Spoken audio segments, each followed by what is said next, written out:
16 ነው መሆነው ፈጣሪ ካልፈረደልኝ ልጆቼን እንደዚህ ተናግረው ሰይጣን። ሰላም ጤና ይስጥልኝ ውድ የተከበራችሁ ቤተሰቦች እንዴት ናችሁ? ደህና ናችሁ? ሁሉ ሰላም ነው ከኔ ጋር እግዚአብሔር ይመስገን በጣም ደህና ነኝ። እንግዲህ መግቢያ ላይ እንደሰማነው ነው ሁላችንም ሰምተነዋል። ግን ማለት ነው በጣም የሚያሳዝን ነው። ሀቢባ እንግዲህ ያው ትታወቃለች ባልና ሚስት በማገናኘት የተጣሉትን በማስታረቅ አብዛኛ ደግሞ አረብ ሀገር ያሉ ሴቶችን ብር ሲበሉ ግልጽ በግልጽ ታወጣለች ማለት ነው። አትፈራ፣ ደፋር ናት። በነገራችን ላይ በጣም አድናቂዋ ነኝ ማለት ነው። እና ለምን መሰላችሁ አንዳንዴ እንግዲህ የሰው ልጅ ከፈጣሪ ጋር እስከ መጣላት ድረስ ይደርሳል ማለት ነው። እሱ አሁን እኔ 666 እሆናለሁ ምክንያቱም ልጅ ተሰድቦብኛል። እኔ ያለው ልጅ እንዴት ይሰደባል? በነገራችን ላይ ልጁ እንዲሰደብ ያደረገችው አንደኛ ራሷ ነች ማለት ነው። አንዳንድ ጊዜ ሁሉን ነገር ከሰዎች ጋር ሰዎች ምንድነው የሚባለው እንወደዋለን እንጂ ወዱኛል አትበሉ ይባላል አይደለ? ስለዚህ ለተሳዳቢ የሰጠችው ራሷ እናት ሀቢባ ናት ማለት ነው እንደኔ አገማመት። ምክንያቱም እሷ ልጄ ጆሮ አይሰማም የሚሰማው በዚህ ነው ብላ ግልጽ አውጥታ ባትናገር ኖሮ ማንም ሰው ስለኛ ባህሪ ሊያውቅ አይችልም ራሳችን በራሳችን ካልተናገርን ማለት ነው።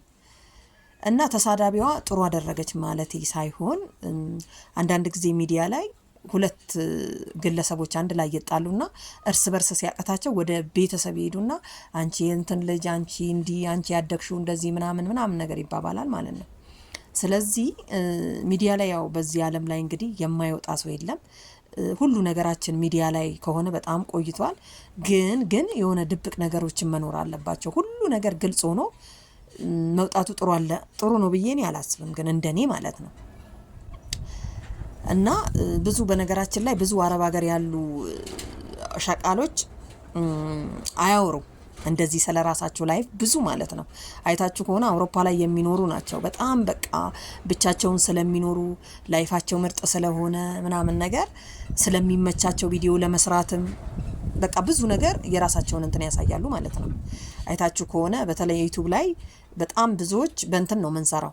ሲጀመር ቪዲዮ ለመግባት ራሱ የማይመችበት ሰዓት አለ እና ፍሪደም ላይኖር ይችላል፣ የረፍት ሰዓት ላይኖር ይችላል፣ ብዙ ነገር ማለት ነው። እና አንዳንድ ጊዜ የሆነ ራሳችንን ስንሆን ብዙ ነገር በቃ አለ አይደለ ከሰዎች በልጠን እንደምንታይ ነገር ያደርገናል። ሰይጣን ነው ብዬ ነው የማስበው ማለት ነው። ስለዚህ ሀቢባ ያው ለእህቶቻችን በጣም ጥሩ ሴት ናት፣ ጀግናም ናት። ከተቻለ ራሷን ሀቢባን መሳደብ እንችል ነበር ማለት ነው ባለቤቷን። እና ቤተሰብ አንዳንድ ጊዜ ያው የቤታችንን ገመና በሙሉ አውጥተን ባናሰጣ ጥሩ ነው ብዬ ነው የማስበው ማለት ነው። በቃ ያው ሚዲያ ላይ ከወጣን አይቀር ሚዲያ ብዙ በጥሩ ነገር ለተጠቀመው ሰው እኮ ተጠቃሚ ነው። ብዙ ነገር ያገኙአሉ፣ አገኘን እንዲያደረግን ብዙ ነገር እናወራለን እና በጣም ከባድ ነው። ብዙዎች የሆነ እኔ ቤት ገዝቻለሁ እኔ የሆነ ነገር አድርጌያለሁ ምናምን ስንል አንዳንድ አበሾች ደግሞ በራሳችን ዜጋ ላይ እንቀናለን ማለት ነው።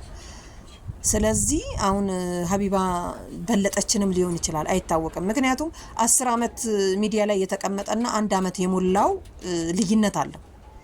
ገባችሁ? አንደኛው ቅልጥፍና ሊሆን ይችላል፣ ሁለተኛ ደግሞ አሰራሩን ማወቅም ሊሆን ይችላል ማለት ነው። ስለዚህ ይሄን ያህል ስድብን ለቤተሰብ ማጋባት ጥሩ ነው ብዬ አላስብም። ሀቢባዬ አይዞሽ ምንም ማለት አይደለም። ግን ያው ለወደፊትም ቢሆን ስላንቺ ማናቀው ነገር የለም። በነገራችን ላይ ስትሰሪም ስትበይም አመት ባለም ሲመጣ ስታዘጋጂ ምናምን በጣም ብዙ ነገሮች ታሳያለሽ እና አንዳንድ ጊዜ ያው እንደዚህ ገመናችንን አውጥተን ካልተናገርን ሰዎች የኛን ባህሪ ወይም ደግሞ የኛን ውስጣዊ ነገር ሊያውቁ አይችሉም። አበሻ ደግሞ ምቀኛ ነው ከኔ ጀምሮ ማለት ነው። ሁላችንም ምቀኛ ነን። ምክንያቱም ሰዎች ሲያልፍላቸው ሲበልጡን ምናምን ነገር አንወድም። ይሄ የታወቀ ነው ማለት ነው። ስለዚህ ገመናችንን እኔ የሆነ በቃ አለ አይደለ የመዳም ቅመሞች እኮ ጊዜ የለንም። ለምን መሰላችሁ? አንዳንድ ጊዜ የሆነ ለባብሰን ጸዳርተን ምናምን ነው ቪዲዮ ላይ መውጣት የምንፈልገውና ይሄንን ለማድረግ ጊዜ ስለሌለን አንዳንድ ጊዜ በቪዲዮ ማንገባበት ይበልጣል ማለት ነው። ግን አውሮፓ ላይ የሚኖሩ ሰዎች ጊዜ ያላቸው ቢያንስ ማታ ላይ ሊኖራቸው ይችላል ወይ ከሌሊት በኋላ በቃ ሆነም አልሆነም እንትን ነው ብቻቸውን ክላሳቸው ነው የሚያድሩት፣ የራሳቸው ቤት ነው የሚኖሩት ምናምንና ይሄንን ለማሳየት ሲባል የራስን የሆነ ድብቅ የሆነ ነገር ባህሪ ሁሉ እንትን እንላለን ማለት ነው። ስለዚህ ቤተሰብ ባንሰዳደብ ጥሩ ነው። ደግሞ ያ ሰው የሚሰዳደብ ከሆነ ራሱኑ ከቻል ራሱኑ ብንሰድበው። ለምንድን ነው እናት ጋርና አባት ጋር መሄድ ያለብን? በእውነት በጣም ያሳዝናል። አንዳንድ ጊዜ ልጆች ጋር ምንም የማያውቁትን አሁን የሀቢባ ልጆች በጣም ትንንሾች ናቸው። ምንም ነገር የሚያውቁት ነገር የለም። ስለምን ታውራ ራሱ አማርኛ አያውቁም ሲጀመር ማለት ነው። እና ምን እንደምታወራ ራሱ አያውቁም እርግጠኛ ነኝ። ስለዚህ እዛ ልጇ ጋር መሄዱ ቢያንስ ይሄ ማለት አንቺ መብለጥሽን ነው የሚያሳየው፣ እንደኔ አስተሳሰብ ማለት ነው። በቃ ሰው አንቺ ስታቀቻቸው ነው ወደ ልጆች፣ ወደ ቤተሰብ፣ ወደ ባልሽ፣ ወደ ሁሉም ነገር የሚሄዱት ማለት ነው። ስለዚህ ንቆ መተው ይሻላል። እና አንቺ አሁን ከፈጣሪ ጋር እየተፎካከርሽ ነው፣ ከፈጣሪ ጋር እየተጣላሽ ነው። እኔ 666 ነው የምሆነው ፈጣሪ እንዲህ ካላሳየኝ አይባልም። እግዚአብሔር እኮ አንቺ አልሹም አላልሹም ማንም ሰው በስራችን ልክ ነው የሚሰጠን ለሁላችንም ማለት ነው። ስለዚህ እምነት እስከ መቀየር ድረስ የሚያበቃ ነገር ያለ አይመስለኝም። ብትረጋጊ ጥሩ ነው ባይ ነኝ። ስለዚህ ያው ዋናው ነጥቡ ምንድነው? ይሄን ሁሉ የሚያመጣብን በቃ ስለ ራሳችን ሁላችንም አንዳንዴ ስናስበው እንደኛ ይመስለናል። የሆነ ነገር ስንጀምር በተለይ ሚዲያ ላይ ስንወጣ አናቀው የሆነ አውሩ የሚል ነገር አለ። ሲጀምር ደግሞ ሰው የሚሰማን አይመስለንም። ማውራት ከጀመርና አናቆምም። ግን ከኋላ ላይ ሆኖ ለሚሰማን ሰው በጣም ከባድ ነው ማለት ነው።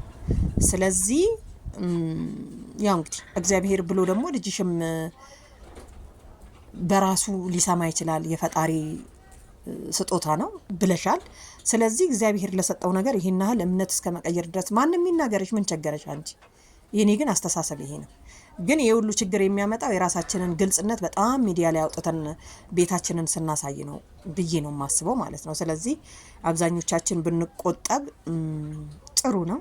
ሚዲያ ላይ እያየን ነው። ሰሞኑን በጣም ሰው መጣላት አብዝቷል። አበሻ ላበሻ ማለት ነው። ሴቶቹን አይታችሁ ከሆነ ያ ትንሽ የበላይነት ሲሰማን ምናምን ዝቅ ስንል ሰዎችን የሆነ በቃ አለ አይደለ እንዲህ አይነት ነገር ተናግረን ከሚዲያ ለማጥፋት ምናምን ነገር የምንሞክር ሰዎች አለንና ግን በቃ ለዚህ እልህ ደግሞ እኔ በሆን ሰምቼ እንዳልሰማ ነው የማልፈው። በእውነት ነው የምላችሁ። ምክንያቱም በቃ ይሄን ነገር የተናገሩት ለምንድን ነው? ሰዎችን ለማሸማቀቅ። ስለዚህ ምንም በፈጣሪ ስጦታ ደግሞ ምንም ሰው የሚሸማቀቅበት ነገር የለም ማለት ነው። ምክንያቱም ነገ ምን እንደምንሆን እኛ ራሱ አናቅም። ምን እንደሚፈጠር በቤታችን አናቅም። ምን እንደምንሆን አናቅም። ስለዚህ ያ ይሄን በጣም አሳዝናኝ ነው።